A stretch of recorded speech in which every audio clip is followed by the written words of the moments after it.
Salve, salve galerinha, aqui é o professor Marcelo Sardinha, mais uma vez com vocês, agora dando continuidade aos nossos trabalhos que envolvem a geografia agrária.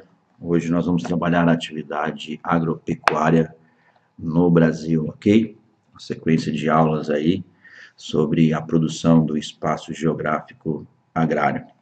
Vamos começar pensando um pouquinho sobre a questão da modernização agrícola no Brasil e pensar também um pouco sobre essa questão que envolve a evolução e a distribuição dessa produção agrária a nível de Brasil.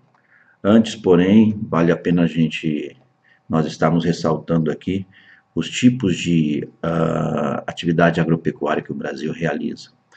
Em sua grande maioria, a agropecuária no Brasil ela é o agronegócio, mas também encontramos a agricultura familiar.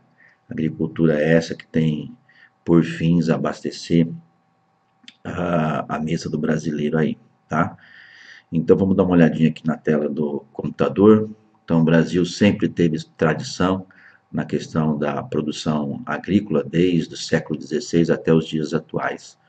Então já passamos por uma produção que vai desde da cana-de-açúcar, né? Aí tivemos um período aí no século XVI e XVII e XVIII de mineração, e aí século XIX a cafeicultura. Então, a partir dos anos de 1929, o Brasil começa uma nova etapa, que é a etapa urbano-industrial, mas a partir dos anos de 1960, 70, nós modernizamos a agricultura e passamos a realizá-la de uma maneira bastante peculiar, né? Uma agricultura que em alguns lugares vai se valer da monocultura, mas de qualquer forma, a partir desse momento nós temos toda uma mudança na estrutura fundiária, né? A falta de acesso à terra, com o uso de mão de obra barata ou até mesmo muitas vezes altamente mecanizada, uma agricultura voltada para abastecimento do mercado externo e também para a agroindústria, e vamos perceber aí uma distribuição agrícola territorial desigual. O mapa mostra para você algumas particularidades disso. Vou destacar aqui para você, então, rapidinho. Então, nós temos policultura em algumas regiões, cultura de grãos, aqui mais precisamente de soja, a monocultura, voltada nessas regiões, que seria cana-de-açúcar, Ilhéus e Itabuna, a produção de tabaco, essa região de cacau. Criação diversificada, né? Então encontramos isso em várias regiões, culturas de grãos, né? Policultura e criação melhorada, né? Em algumas áreas dispersas pelo país, criação extensiva, né? Gado extensivo em algumas regiões, criação extensiva e policultura, podemos encontrar isso também, florestas, extrativismo, né? Vegetal, seja castanha do Pará, borracha, enfim, e as bacias leiteiras, distribuídas em várias regiões, que atende o mercado interno, ok? Então, dando continuidade, eu tenho aqui alguns gráficos que mostram para você os principais produtos agrícolas do Brasil, mais precisamente na safra de 2007, um bom parâmetro, e aí nós percebemos, né, a importância de alguns produtos agrícolas na nossa produção. Vale a pena ressaltar que entre 1980 a 2008, nós tivemos um aumento da produção no campo no Brasil, com a manutenção da área. Isso se dá mais precisamente pela modernização do campo, né? Um aumento de produção por hectare. Isso tem tudo a ver com a questão que envolve a agricultura comercial, ok? Enfim, vamos falar um pouquinho agora sobre a expansão da fronteira agrícola dentro dessa lógica da modernização do campo, com destaque, entre outras coisas, para a expansão do Centro-Oeste, né? Então, a partir dos anos 50 e 60, com a criação de Brasília e a ocupação do Centro-Oeste e do Cerrado, nós tivemos aí um aumento da produção de gado bovino, gado de corte e também de soja, principalmente nas regiões do Mato Grosso do Sul, Mato Grosso, Goiás, essa regiãozinha aí, né? Isso implica, de fato, então, no aumento da devastação de um dos biomas mais importantes do Brasil, que é o Cerrado, né? Então a gente tem problemas seríssimos com a questão que envolve o desmatamento dessa região e também da franja, da região sul da Amazônia. Então, para isso acontecer, foi desenvolvido então algumas políticas de incentivo, né, da economia e também da ocupação desse território a nível de Brasil, e ele trouxe consigo algumas questões que envolvem, do ponto de vista da expansão, uma ordem política, uma ordem econômica e também uma ordem tecnológica, com o melhoramento das sementes, principalmente com a questão da influência do Embrapa. Há de se ressaltar também que isso trouxe algumas consequências do ponto de vista ambiental, como nós já vimos anteriormente, destaque para a devastação do Cerrado, ok? E através disso nós tivemos aí cada vez mais uma concentração fundiária, né, com o aumento do preço da terra, diminuição do emprego no campo e um processo que a gente chama de êxodo rural, e vemos também aí cada vez mais o conflito pela posse de terra. Muito importante nós entendermos isso. Então, de fato, nós temos no Brasil uma estrutura fundiária desigual, uma estrutura que nós percebemos um conflito que vai na esfera social pela disputa e posse da terra, tá? Então é importante a gente estar pensando nisso, né, que nós temos no Brasil uma fundiária concentrada, e isso traz alguns problemas que vão desde a ordem do campo até a cidade, ok? É importante também nós percebemos as relações de trabalho no campo, né, que vão desde parceria,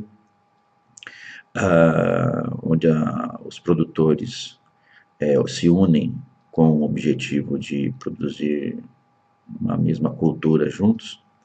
Temos aqueles que buscam a posse da terra, temos os pequenos proprietários que praticam agricultura familiar e temos os assalariados, né? Então é importante a gente destacar e comprovar esses fatos com base, por exemplo, no número de estabelecimento versus área. Perceba você que entre 1 até mais ou menos 100 hectares é onde nós vamos encontrar 100 a 200, né, 500, onde nós vamos encontrar a maior quantidade de estabelecimentos. Percebe? Uma quantidade de estabelecimentos. E quando você sai de 100 ou 200 até mais de 10 mil hectares, é onde nós vamos perceber que eles são em menor quantidade, mas absorvem grande parte da área. Isso justifica os dados anteriores que mostram que nós temos no Brasil uma estrutura fundiária desigual, muitas pessoas sem acesso à terra, né? Então a estrutura fundiária acaba gerando esse problema que nós temos no Brasil, que é uma disputa por terras e aumento da violência no campo, né? Então eu tenho aqui, ó, vários dados que demonstram isso para vocês, né? Como por exemplo a ocorrência de conflitos entre 98 e 2007, né? Então números cada vez maiores que mostram aí a disputa e a violência no campo.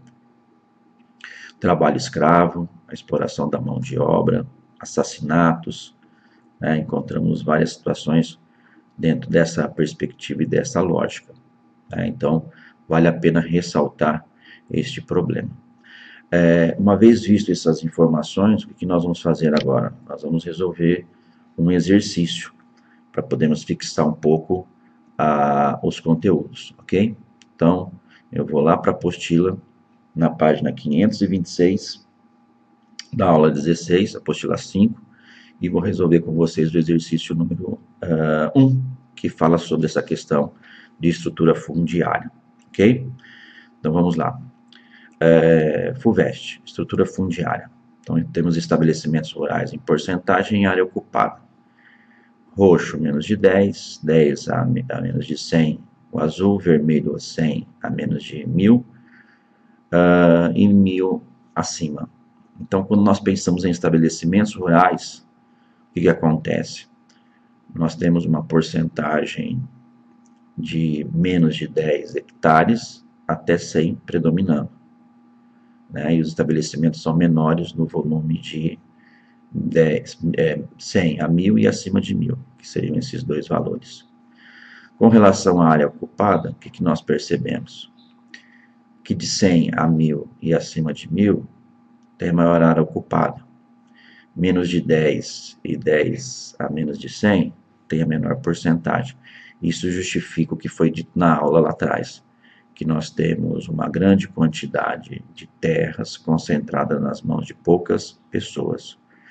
Então, o exercício vai buscar de você aí a leitura do gráfico. Os gráficos revelam pequena quantidade de propriedade com até 100 hectares, ocupando a maior parcela da área, o que significa uma distribuição desigual. Ok, nós temos uma distribuição desigual, mas pequena quantidade de propriedades, né? Então, o que acontece? Pequenas propriedades, nós temos uma grande quantidade de estabelecimentos. Isso não está certo, ok? Grande quantidade de propriedades com mais de 1000, então ao contrário, né? Nós temos poucas quantidades de estabelecimentos acima de 1000. Grande quantidade de propriedades com até 100 hectares, ok, correspondendo às menores parcelas de áreas ocupadas, né? Isso aí, certinho. O que significa uma distribuição desigual da terra? Ok, né? Na resposta do exercício é a letrinha C, bate tudo com o que nós estamos observando no gráfico. Vamos para D, pequena quantidade de propriedades de 100 a 1000, né? Correto, ocupando a parcela maior da área, o que significa uma distribuição equitativa, tudo certo daqui para trás, ó. Porém, a distribuição não é equitativa, ela é desigual. Equitativa seria igual, e a distribuição é desigual. Pequena quantidade de propriedade com mais de 1000, ok, correspondendo à menor parcela de área ocupada, é maior parcela de área, certo?